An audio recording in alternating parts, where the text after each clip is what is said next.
VNA, are you ready to talk some winning streaks in Texas high school football? Have never been more ready. Well, then give me my theme music.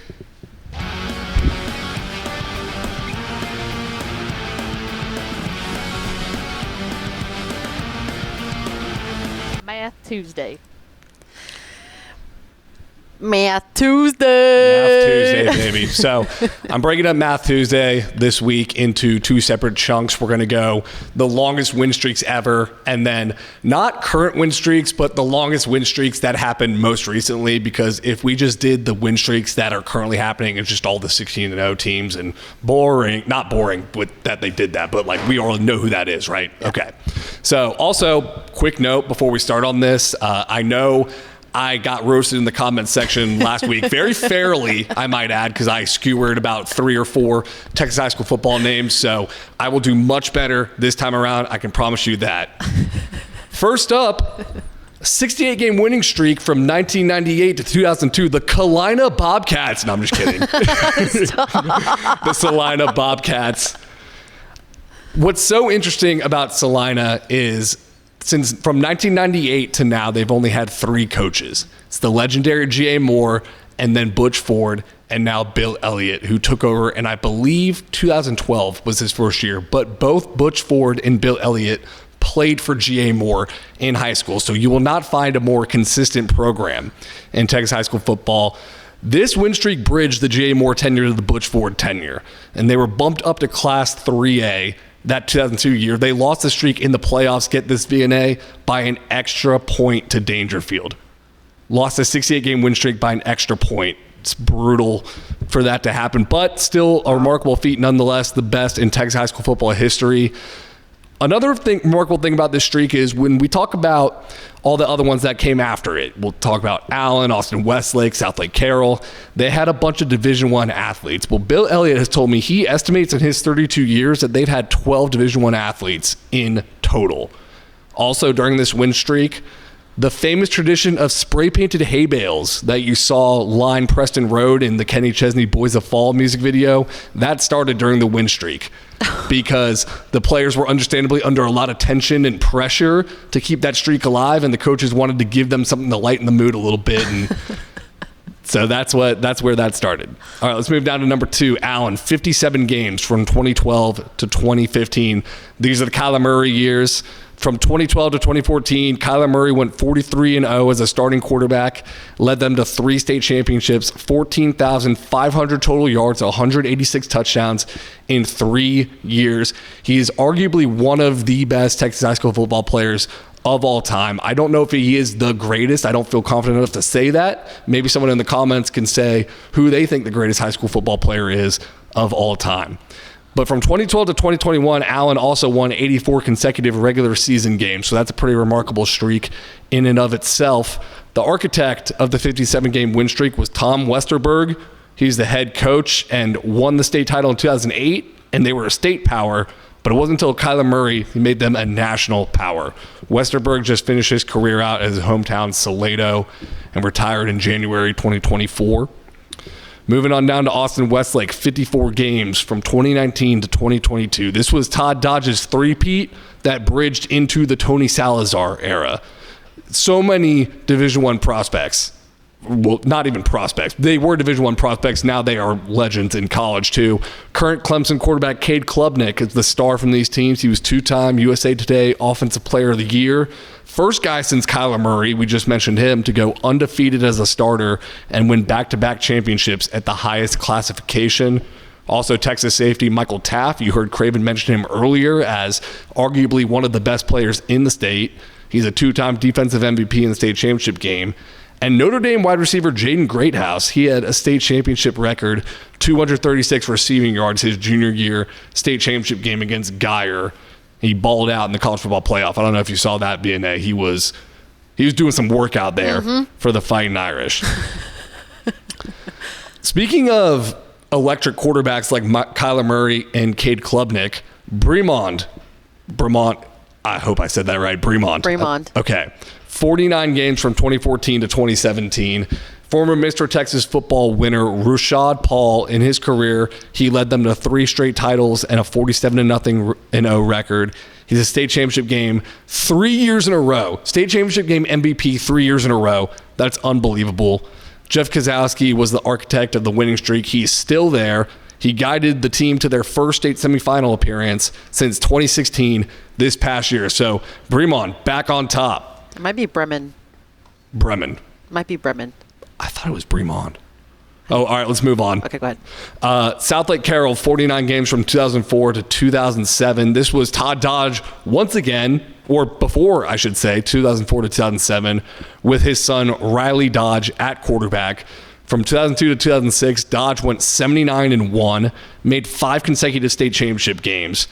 And one of those state championship games against Austin and Westlake, Riley Dodge, the quarterback, had the famous puke and pass. He took a step towards the line of scrimmage to make an adjustment, puked through his face mask as the play clock drained to 1 second, and then threw a touchdown. Wow. He threw up 3 more times on the way to the sideline. Just total football guy move.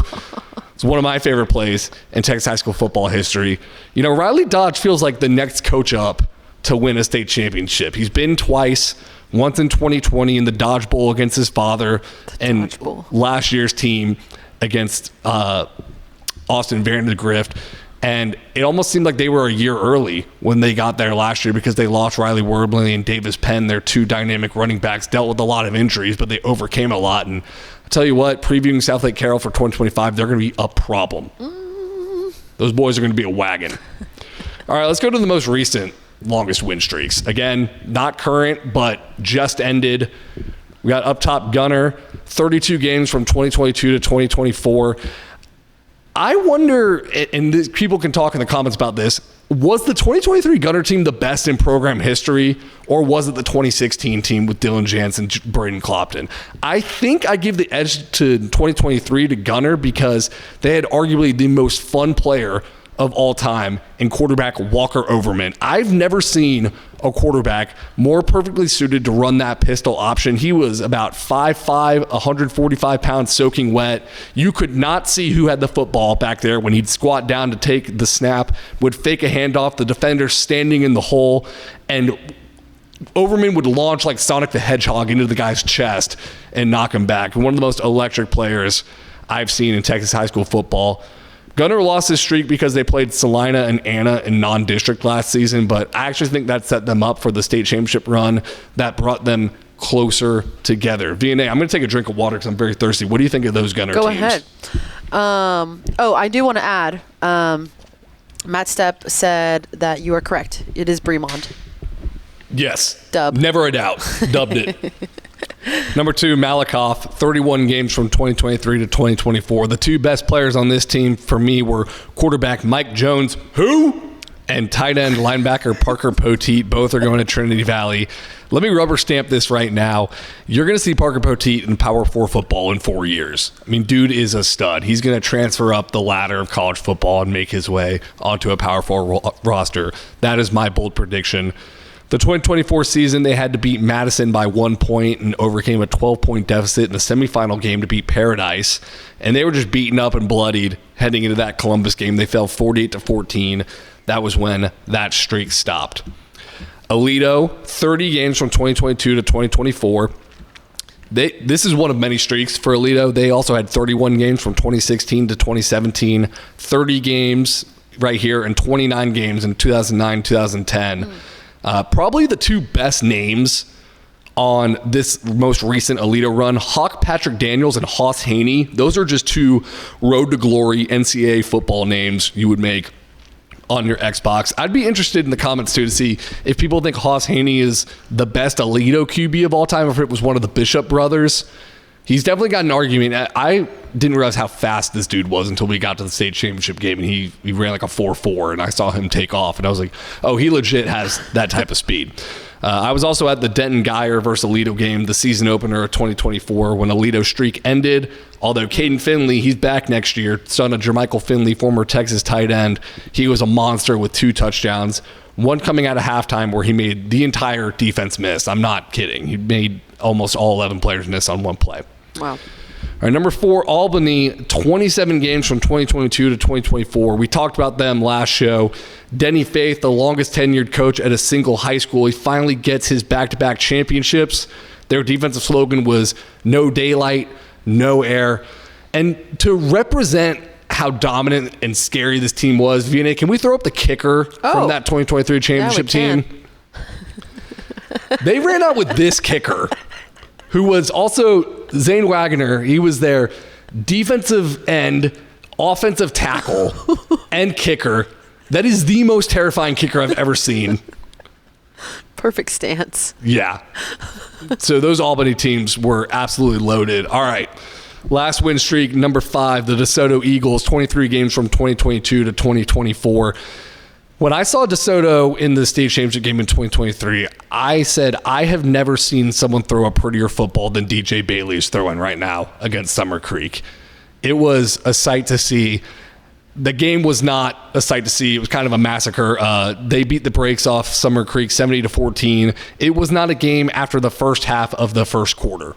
It was game, set, match that Saturday night to close it out. But complete domination from that DeSoto team. That streak ended against Longview, I believe, this last season in the playoffs. And I could have told you that streak was going to end when I saw the DeSoto players warming up shirtless because it was so cold out there. And I swear, teams who try to work out shirtless when it's super cold out, being like, oh, it's not cold at all, we're totally fine, we're warm in this weather, they go over every time. They lose every time. You can admit it's cold, guys. So that was how that streak ended. Those are the 5 most recent Texas high school football winning streaks. Good stuff.